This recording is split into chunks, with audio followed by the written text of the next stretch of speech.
Olá, meu nome é Joseph e eu vou estar explicando um pouco sobre o Flexbox e a sua aplicação em um site de notícia.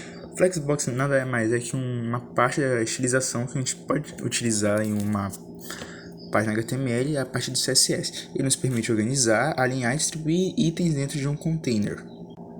Deixa mais bonito o site e mais visível para quem está olhando.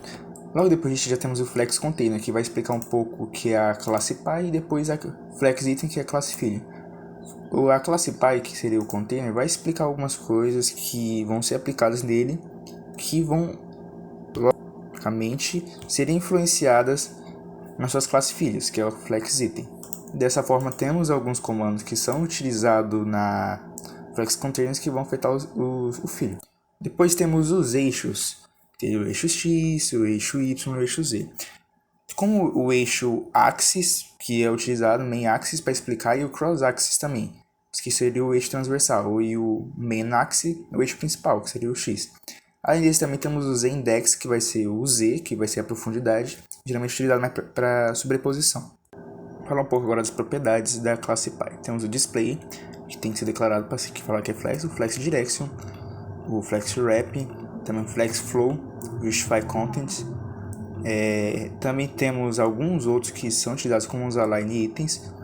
Dessa forma, o Align Content também, que eles são bastante utilizados nessa explicação e para deixar o site mais estilizado, mais bonito. E depois, agora vamos falar um pouco da propriedade dos elementos filhos. Aí temos o Order, que é para ver como é que vai ficar, você vai falar algum número, Flex Grow, o Flex Shrink, Flex Bases também, que é uma continuação, e o Align Self, que vai ser a parte como o texto vai ficar. E dessa forma também temos algumas formas de alinhamento, como o Align Items, como eu já tinha falado antes, e o Align Content. O Justify Content, que vai mostrar um pouco do espaçamento, e o outro que vai deixar se vai ficar em linha, coluna, dessa forma, do jeito que você quiser, o alinhamento vai ficar. E agora eu vou passar para o meu colega Eduardo Guzmão, que vai aplicar um pouco desses conceitos do Flexbox na página HTML. Olá, eu sou Eduardo Guzmão. Eu fiquei aqui com a parte de explicar o site. Esse aqui, né, é o site que foi feito. Ficou desta forma, o resultado final. Vindo aqui então aqui para o código HTML, começando com o HTML. Temos aqui o head, né, com os comandos padrões que já vem quando se dá o HTML5. Começando então aqui pelo body, o header, que é o topo, né, a parte de cima do site.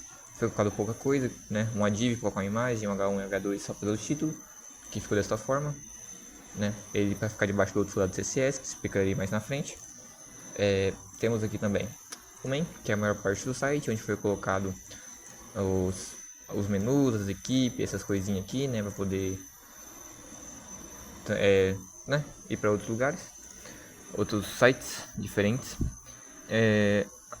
Foi criada uma div para apenas criar um título e outras divs para colocar os textos, né?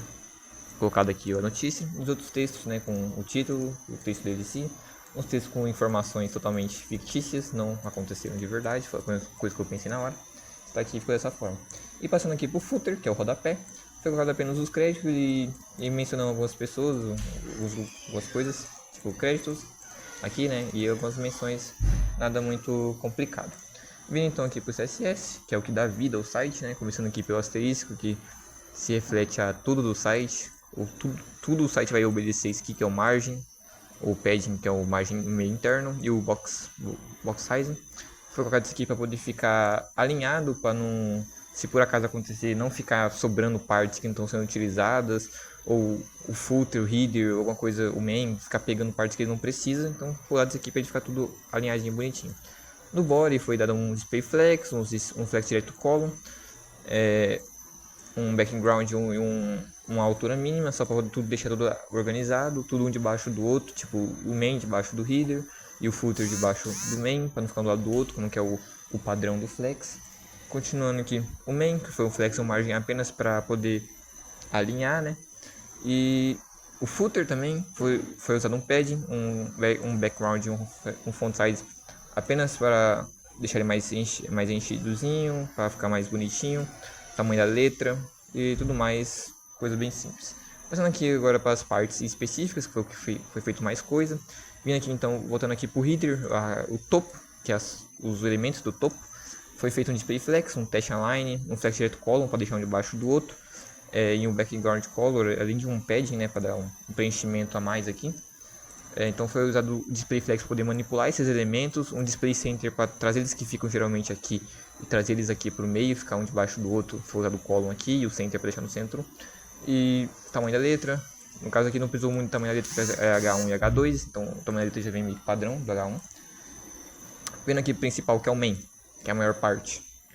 O principal ele só foi colocado aqui para poder deixar ele alinhado, tamanho da letra e o margem, ou seja, o main é isso aqui tudo, ele essa parte verdinha todinha. Então ele não fez tanta diferença assim, não dá pra ver tanta diferença, que as diferenças estão mais feitas nos quadrados, nas partes específicas. Começando aqui pelos textos, os textos notícias aqui também é a mesma parte, só muda o que cada um significa. O textos se refere apenas ao quadradinho em si, e os textos notícias são os textos, no caso o elemento que está dentro do quadrado, né? Aquilo que você consegue manipular, tamanho da letra e tudo mais.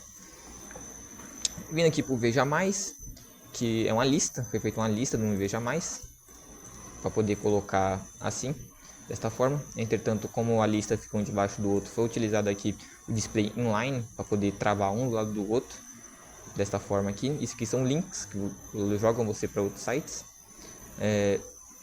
Foi usado um border radius, alguns padding, margem e um texto decorativo none para poder tirar uma linha que fica embaixo. Foi usado uns padding e uns margens para poder distanciar um do outro, deixar um preenchimento maior. Um background para deixar branquinho e tudo mais, tamanho da letra. E por fim vem aqui os créditos, e juntamente o crédito texto, créditos e as menções. Foi para referenciar esse daqui. Os créditos se referem apenas ao título e esse aqui é as menções, no caso a classe menções que eu criei aqui. Não tem muitos comandos, que foi apenas para alinhar o texto e dar uma margem entre os textos para não ficar um em cima do outro, e o tamanho da letra, né? Então a margem entra aqui, vocês podem ver que tem um pequeno espaço aqui, uns espacinhos entre esses três textos aqui. Foi usado justamente para não ficar um em cima do outro, não ficar grudado em cima do outro. Foi usado margem então para poder equilibrar, deixar tudo bonitinho no seu devido lugar aí.